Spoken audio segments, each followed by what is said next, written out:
guys. I hope you all are enjoying Junie B. Jones Has a Peep in Her Pocket. The last time we read this story, she was on her way to the farm. But was Junie B. happy about that?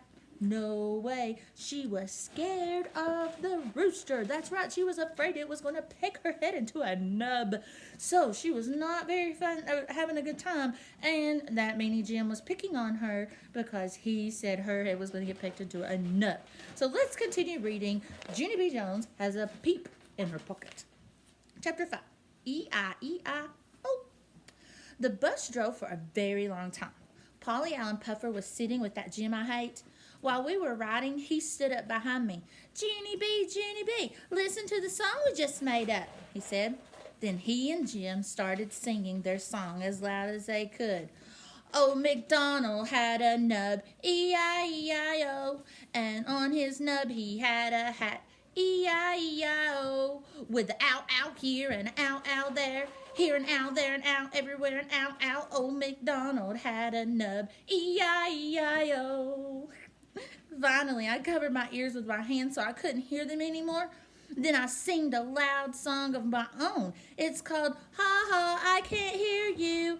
I invented the words myself. Ha ha, I can't hear you. Ha ha, I can't hear you. Ha ha, I can't hear you.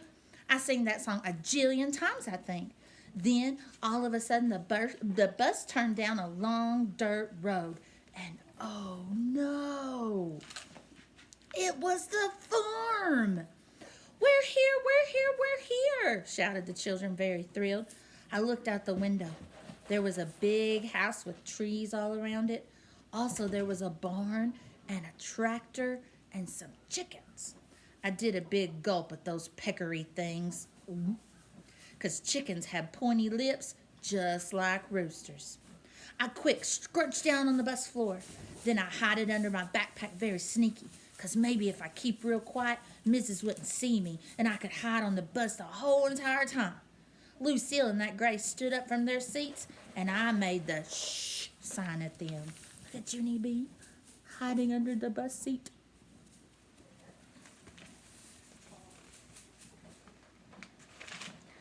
Do not tell the teacher I'm here, and I mean it, I whispered. Only too bad for me, because just then I heard the worstest noise in the world. It was the noise of a big, dumb, tattletale boy, of course. Teacher, Junie B. Jones is hiding on the floor. I see her, shouted that meanie Jim. Shh, I yelled, but Jim did not shh. Instead, he jumped right up on the bus seat and he pointed his finger at me. She's trying to hide under her backpack so you won't see her, but you can see almost all of her perfectly good. He got off the seat and waved to me, very teasing. Ta-ta, he said. Then he followed Lucille and Grace right off the bus. After that, my heart got very poundy inside because I heard the sound of footprints. That's why. I scrunched myself tighter. Junie B. It was the voice of Mrs. I didn't answer her. Junie B., I see you, okay? Your backpack isn't big enough to hide you, she said. I looked up real slow. Hello, how are you today? I'm fine, only I'm not actually hiding. Mrs. crossed her arms. Then what are you actually doing? She asked me. I did a gulp.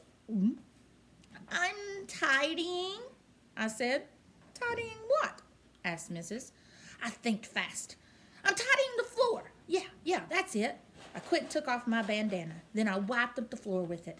Good news. It's tidy now. All of a sudden, I heard a chuckle. I turned my head and saw some boots. Junie B. Jones, said Mrs., I would like for you to meet Farmer Flores. Farmer Flores owns the beautiful farm we're going to be visiting today. I raised my eyes very slow. Then finally, I looked all the way to the top of his head. That's when my arms got shivers all over them. Because guess what? Farmer Flores was wearing a hat. Dun, dun, dun. Chapter 6. Farmer Flores.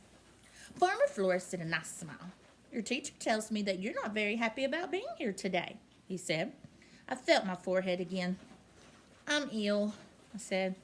Yes, well, I've been thinking about how I can make this a better visit for you, and I was wondering if maybe you would like to be my special farmhand today. Do you know what a special farmhand is, Junie B? I shake my head no. Well, for one thing, the special farmhand gets to walk with the farmer in the very front of the line. Would you like to do that, do you think? I did my shoulders up and down. I don't know. Maybe, I said. And also, the special farmhand gets to be the very first person to sit on the tractor. Does that sound like fun to you? I sighed very big. I don't know. Maybe.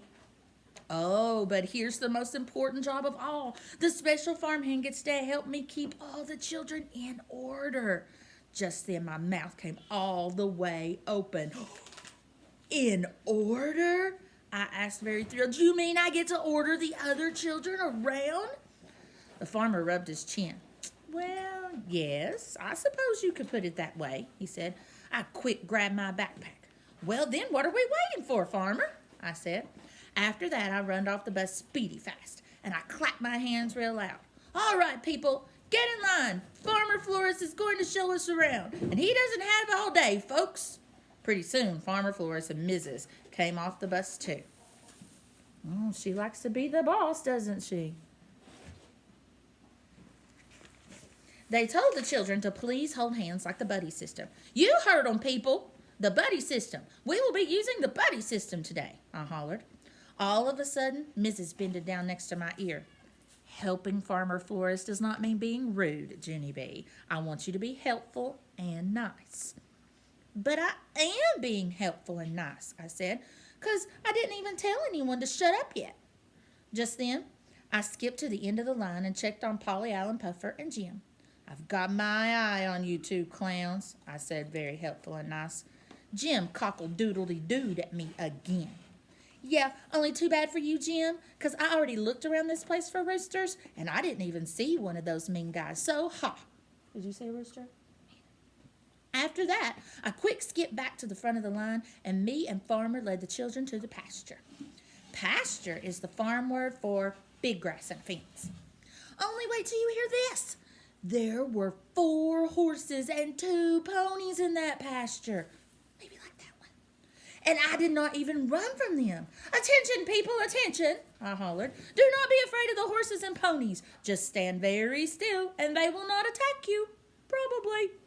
I thought for a second. Also, do not feed them cheese popcorn. I looked at Farmer. I learned that from the zoo, I said. After that, Farmer held her hand, and we led the children to the barn. The barn is where the cows get milked. All of room 9 held their noses in that place, because barns smell like stink and hay. Farmer Flores told us all about milking cows. He showed us the machines that hook up to the cows, plus also we saw big giant cans that hold the milk. After he got done, he asked if we had questions. I raised my hand. If you breathe stink air into your body, does it make your inside smell like stink air too? Farmer didn't answer me. Only I don't know why, because that is a troubling question, I tell you. After that, he took my hand again, and we took the children to another part of the barn. There was a black and white cow there, and Farmer showed us how to milk her with a milking machine. That is called a demo cow, I believe. After that, Farmer Flores was finished talking about cows. Okay, boys and girls, let's go back outside and visit some of the other animals, he said. Just then, I got a little nervous inside on account of what if he was taking us to see the rooster. I walked outside very careful. Only good news. Farmer Flores took us right to the pigs in a pen. And after that, we saw goats and lambs, and I petted a lamb on her fuzzy head. And that is not even the bestest part. On account of pretty soon, Mrs. Farmer Flores drove us on a shiny red tractor. And I was the first one to get to sit up there with her. There's Junie B on the tractor. I quick gave Mrs. my camera. Take my picture, please. Take my picture up here on this tractor. I smiled real big for her. Mrs. clicked me. That was a beaut, I said. After that, I got down from the tractor, and I took a cow picture, and a pig picture, and a lamb picture. Plus, also, I took pictures of my bestest friends named Grace and Lucille and that Grace. Excellent picture, friends, I said, real thrilled. I can't wait for Mother and Daddy to see them. Then I hurried to the big trash can and I throwed the camera right in there. See, Grace? See, Lucille? It is called a throwaway camera. Mother said that after you take the pictures, you just throw it away and buy a new one. And so what can be easier than that? Wow, said Grace. I know it is wow, Grace. Plus, Mother said the pictures turn out beautifully. I don't think that's how it works. All of a sudden, Mrs. runned over and she took my camera out of the trash. Junie B, honey, you can't throw the camera away before the pictures are developed, she said. Shoot, nothing is ever easy, is it? After that, Mrs. put down blankets in the grass because it was time for a picnic, of course. Me and Lucille and that Grace sat on a blanket and opened our lunch bags. Yum, egg salad, I said. Yum, said that Grace. Tuna salad. Yum, said Lucille. Crab salad on a flaky croissant with a side order of greens and a light raspberry vinaigrette dressing. Then all of us ate our lunches. Very delicious.